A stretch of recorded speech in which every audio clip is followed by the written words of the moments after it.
Here's something else. It's possible you can live your dream. If I can see it, I'll believe it. No, no, no, no. If you believe it, you can see it.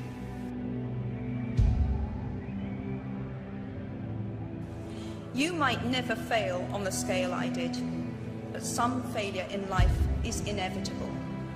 It is impossible to live without failing at something, unless you live so cautiously that you might as well not have lived at all, in which case you fail by default. You've got to be willing to go into action. Don't wait around for things to be just right. Don't wait for things to be perfect. Don't wait for the ideal situation. It will never be ideal. You think it was easy? No, no. It's simple, but it's not easy.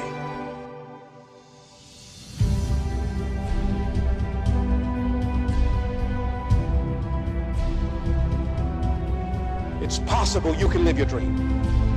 It's necessary that you have goals, that you write them down, that you surround yourself with a support team, that you are creative.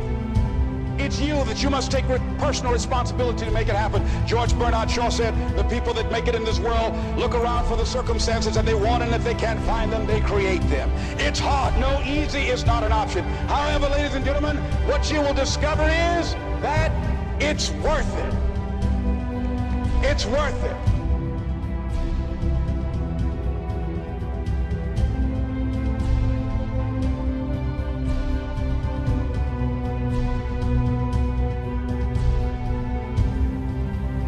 You must work on yourself continuously. Never be satisfied with yourself. Always know that as you invest the effort and time on you, that's the greatest ability that human beings have above animals. See, a dog can't be anything but a dog. A tree can't be anything but a tree. Human being, you've got unlimited potential. You can put effort on you, and by concentrating on you and developing you, you can transform your life wherever you are right now. But you got to put a new mind in you. You got to get out of your mind. You got to begin to restructure your thinking.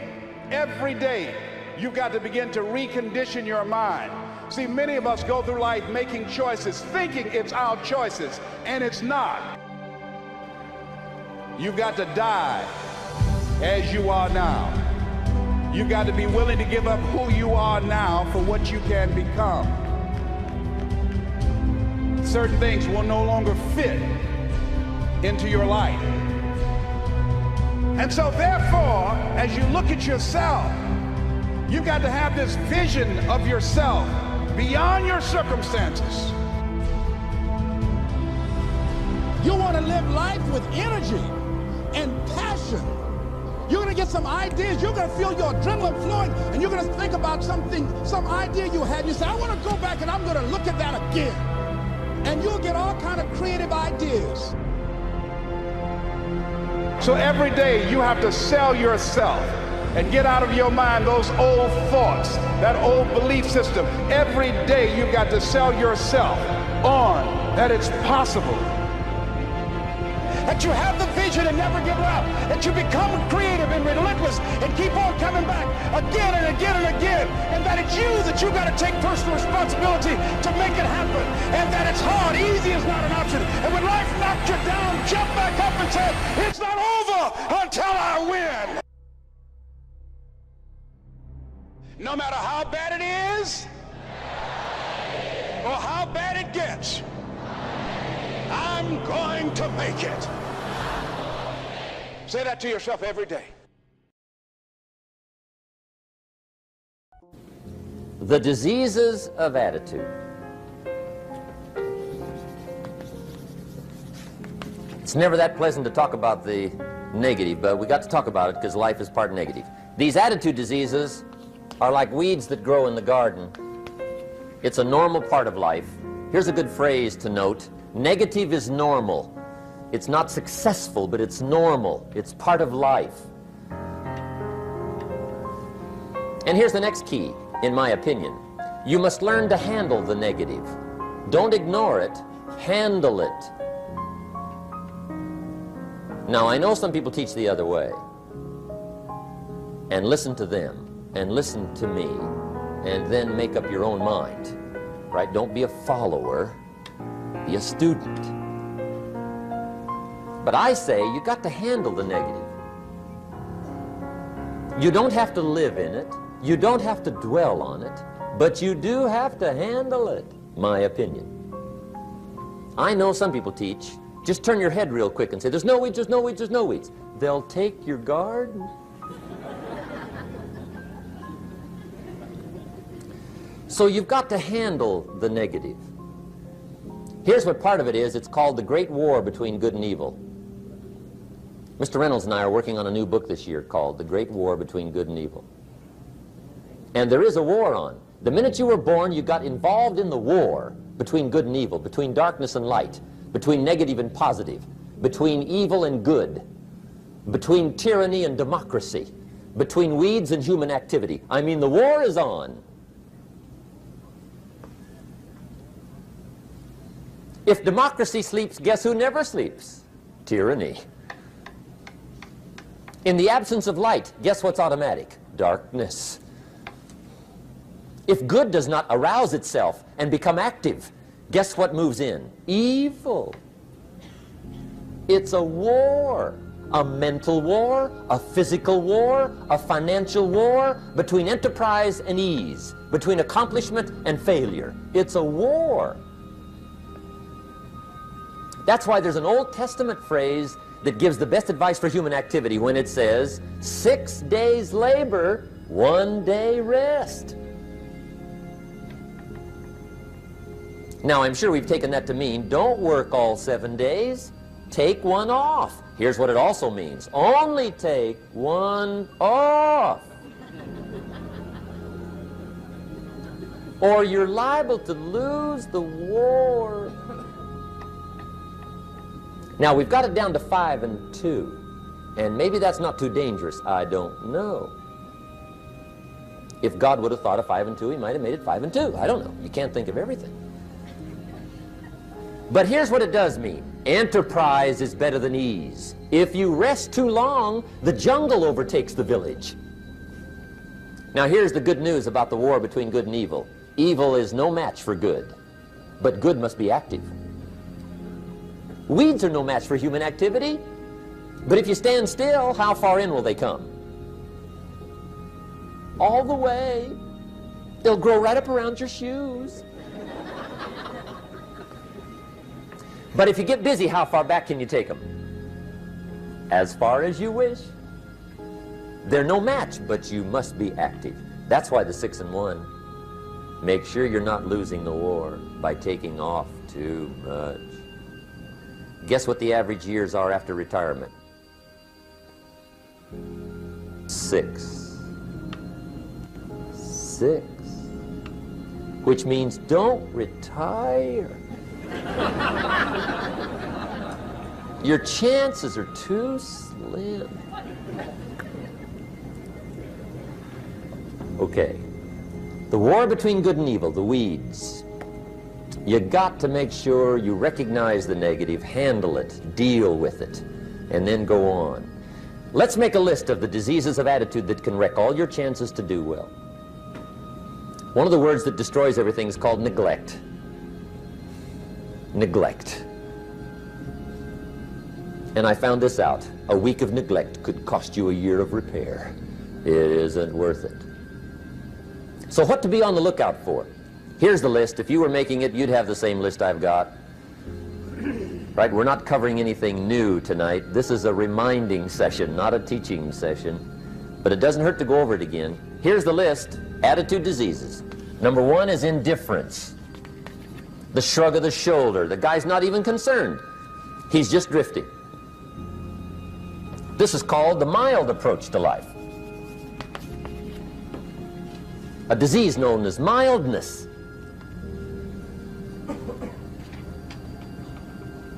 The guy says, well, I can't see getting all that worked up. Well, to be any kind of winner, you gotta get worked up. There's one problem with drift. You cannot drift to the top of the mountain. And the good Lord said in the closing chapters of the Bible, here's the best way to live, one way or the other. That's best. Hot or what's next best? Cold is next best to hot. Not the half-baked middle, lukewarm, not too hot, not too cold. What a sad way to live. I think what it means is pick a direction and go with everything you got. Just pick one and go. Somebody says, yeah, but what if it's the wrong direction? You'll find out quicker. It won't take you 25 years to wake up and say, oh no, I've been walking the wrong road. I told my staff the other day, next best to prosperity is adversity. If one doesn't get you, pray for the other. We all do better from one of two reasons, inspiration or desperation. And I don't wish anything bad on you tonight, but if you're not inspired, I hope a wagon comes down your rut. Whatever it takes to get you to try harder, read more, set your goals, and go for it. Somebody asked me one time, what quality would I pick if I wanted to work with somebody? And you know what I picked first? Number one, strong feeling. Please, number one, give me somebody that feels strong. About most anything, I don't even care. Just so they believe it. Even if they disagree with me. Wonderful. Just so they disagree vigorously. I'm not saying it's easy to win those kind of people to your point of view, but I'd rather do that than to try to resurrect people from the dead. Pump them up every month, pump them up, pump them up. I pass. The good Lord needs a leader for the early Christians. Remember the early days of the Christians? Not like today. If you were to stand up in the early days and say, I'm a Christian, cut off your head, toss you and your wife in jail, let you rot. I mean, those were ugly days. Being a Christian back then was not called socially acceptable. They didn't have 125,000 in the Los Angeles Coliseum to hear Billy Graham on a Sunday afternoon. Not back in those days. Back in those days when the Christians got in the Coliseum, it was a different story, right? I mean, the word was, stay out of the Coliseum, especially on Sunday. Last Sunday was Lions 33, Christians nothing. See, those were mean, tough struggle days for the Christians. Now, when the days are mean and tough and struggling, you got to have some kind of leader. Do you know who the good Lord picked for the leader when the days were mean and ugly? Saul. From Tarsus. That's who he picked, Saul. I'll tell you what, I would have picked him. You would have picked him. Anybody would have picked Saul. Saul was one of those incredible guys. Once he got into something, look out. Everybody in the community knew what Saul was in. Because whatever he joined, he'd flip all the switches, open up all the dials, turn on all the faucets, and go like mad. He was known as All-Out Saul. I mean, he was something else. Now, at first, it wasn't working out well. Saul hated Christians, which makes a poor leader, right? I mean, that won't work. Saul got this bug somewhere about the Christians. He got to hating Christians. And he hated them so bad, every time somebody would say Christian, he'd fly into a rage. And I guess he decided one day, it was his mission in life to get rid of all the Christians. He was Saul anyhow, could do most anything he wanted to. So he got him these letters of authority to go around to the various communities and hunt down the Christians. They said, do whatever you want to with them, Saul, they're unpopular anyhow. Drag them in the streets, whip them, stone them, torture them, kill them. You mention the name Saul from Tarsus to the early Christians, I'll tell you what they would do. They would run, hide, lock the doors, leave town, dive underground. I've been in the catacombs of Rome where they hid. He was mean. I mean, terribly mean. But remember the story? One day Saul's making it for Damascus. Heard about some new Christians, flies into a rage, takes off for Damascus. And the story said he was angry. There's a little sentence in the story that says, on his way to Damascus, he was breathing out threatenings and slaughter, which meant he felt rather strong about the idea, right? That's strong, that's strong. But on this journey, right, according to the story, As Saul was making his way to Damascus, the good Lord looks down out of heaven and says, there's my man, Saul. He's got to be something else. And according to the story, this great light shines out of heaven, knocks him flat, right off his horse, grinds his face in the dirt, and blinds him for 3 days. The good Lord using recruiting tools we can't use, but when you're Lord, right? To make a long story short, Saul from Tarsus becomes converted to Christianity. He becomes Paul, the great leader, the apostle. And without a doubt, the good Lord got him a dandy. One he didn't have to pump up every month. In one of his later writings, he said, the things I once hated, I now love. The things I once loved, I now hate. See, that's strong. Here's the key to the good life. Learn to put everything you've got into everything you do. Whatever you are doing, pour it on. It will quickly open up into opportunity or quickly disclose to you that you ought to be doing something else. The delusion is, if I had a better job, I'd really pour it on. See, that's delusion. Wherever you are, pour it on.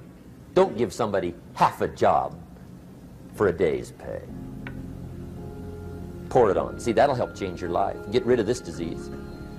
Here's the next attitude disease, indecision. Mental paralysis. The guy can't make up his mind and it becomes a disease. Pretty soon he knows he's got it. The guy says, well, I know I'm on the fence. But he says, what if I get off on the wrong side? Listen, after a while it doesn't matter. Just get off. Any side will do.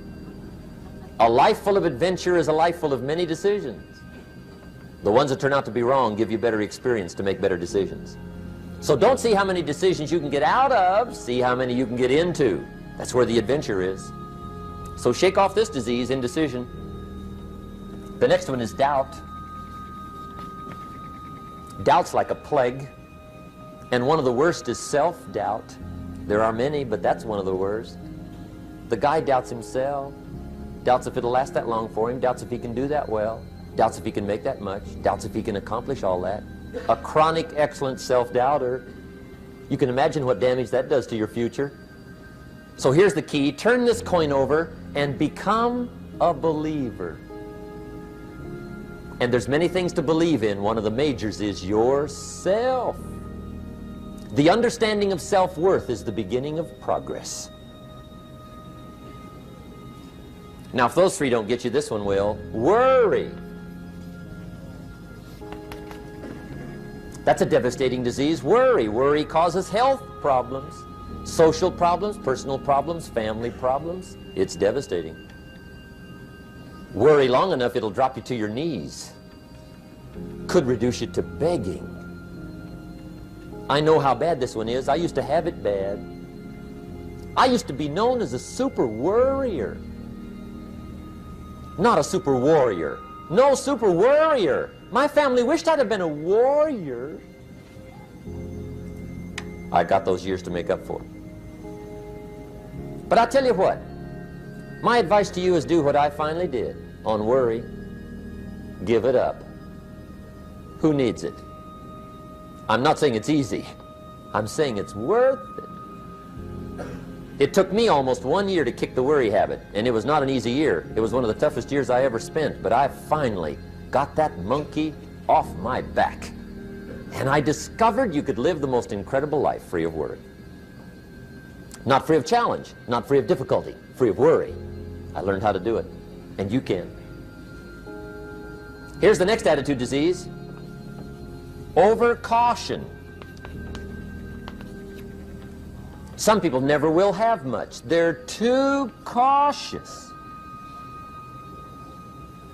Now, you can also be too reckless, but you can also be too cautious. This is called the timid approach to life. And my caution was always the risk. Risk used to drive me right up the wall. I used to say, what if this happens? It's called the language of the poor. What if this happens? And on top of that, if this was to happen, look at the fix I'd be in. I better not try. I could always ace myself out. Then I'll tell you what changed my whole life when I finally discovered it's all risky.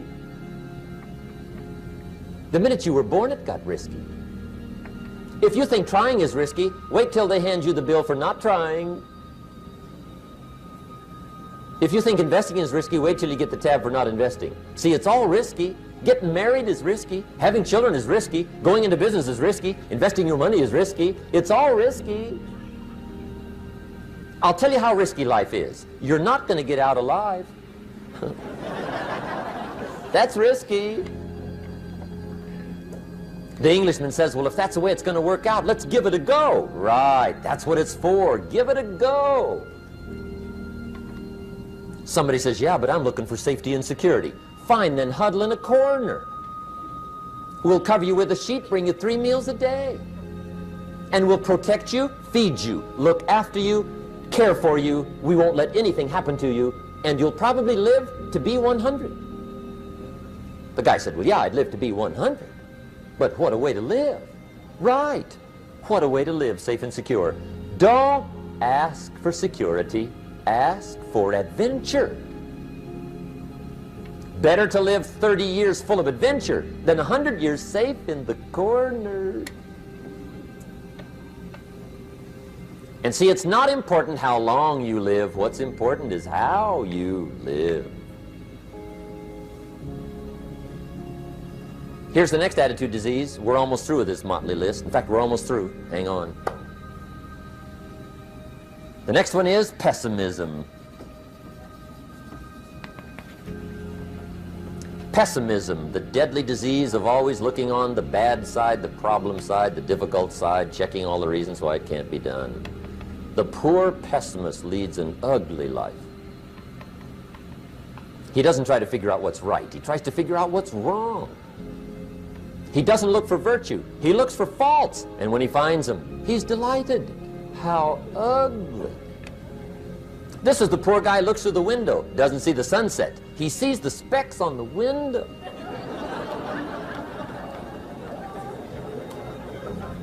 And this is the poor guy, right, who rushes up, takes such leave of his senses. This guy rushes up and he says, I've got 5 good reasons why it won't work.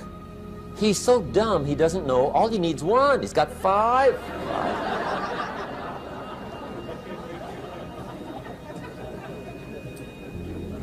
To the pessimist, the glass is always half empty.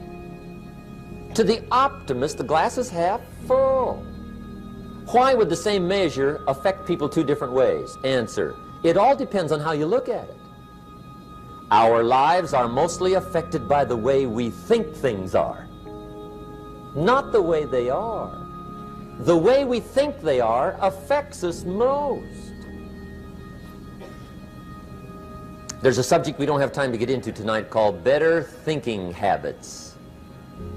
One of the major things Shoaff taught me when I met him, he said, poor thinking habits keeps most people poor. Not poor working habits. Most people work hard, but they don't think hard. And Shoaff taught me that the mind is like a factory, a mental factory. And whatever you think about all day long pours ingredients into this mental factory. And that's what builds the economic, social, financial fabric of your life. He quoted me a Bible phrase that says, as you think, so you become. How awesome. When he talked about poor thinking habits, he had me. I used to start the day reading the morning newspaper. I mean, you can believe that or not. I'd get a cup of coffee and read the paper. I'd load up on wars and riots and murders and stabbings and killings and bank robberies and muggings and car wrecks and tragedies. I'd even read the back pages. I seem to like that stuff for some weird reason. I'd load up on all that, and then I'd start the day. You can imagine the kind of days I used to have. You walk around on your financial knees. They call you economic peewee.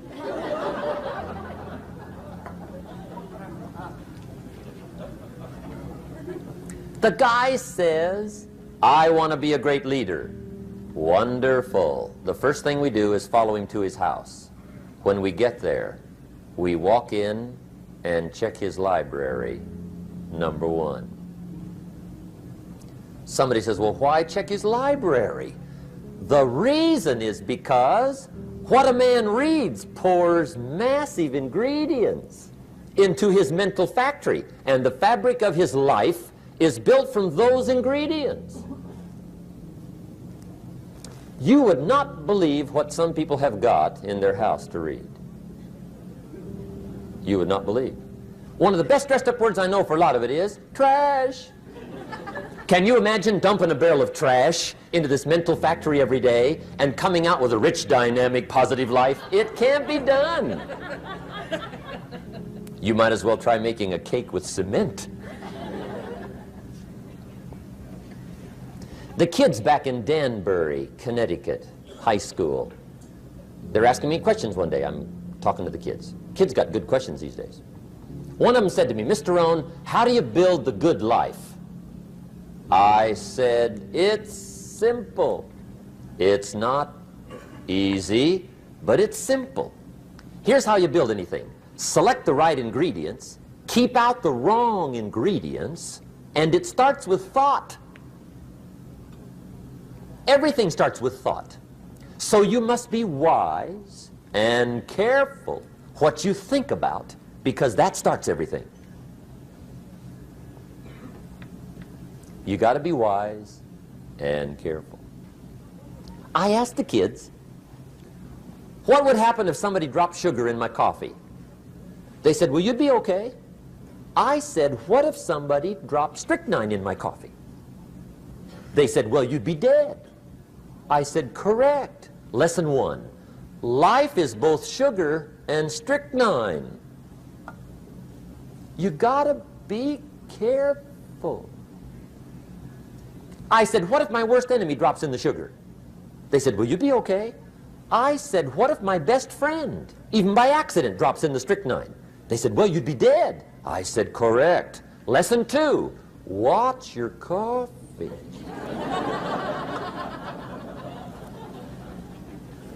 You got to be careful. See, it doesn't matter who hands you the bad stuff. It doesn't matter where you get the bad stuff. It'll still do its damage on your bank account, wherever you get it. Mr. Schoaf gave me one of the greatest phrases when I first met him, when he said, Jim, every day stand guard at the door of your mind. How important. Stand guard at the door of your mind. And you decide what goes into your mental factory. Don't let anybody just dump anything they want to in your mental factory, because you've got to live with the results. Okay, here's the last disease, and we're through with this list. In fact, we're almost through. Hang on. The last subject is very brief. The last disease, but this one is deadly. Engage in this one, indulge in it even slightly, and you might as well forget the future, because it's going to forget you. Complaining, crying, whining, griping, a Bible word called murmuring. See, that'll ace your future. Spend 5 minutes complaining, and you have wasted 5. And you may have begun what's known as economic cancer of the bone. Surely they will soon haul you off into a financial desert and there let you choke on the dust of your own regret. I hope I said that well, so you won't forget. It's a deadly disease. If you don't think it's bad, ask the children of Israel of Old Testament fame. Typical of us all, their story just happened to get in the book. Story says, children of Israel were slaves. God performed a series of dazzling miracles and got them out. And now they're heading for the promised land. Remember the story? Heading for the promised land. Tragedy of the story, they never got there. Reason. From day one, they started to complain. They griped about the water. They griped about the weather. They whined and cried and griped about the food. They griped about the leadership. They whined and cried because it was too far, too cold, too hot, too difficult, too miserable. I mean, they whined and cried for years. Finally, God said, "I've had it, trip canceled." Or something like that. The story says they died in the desert, never got to the promised land. Which I think means two things. Indulge in this long enough, you get your future canceled. And I guess it also means even God himself can only take so much.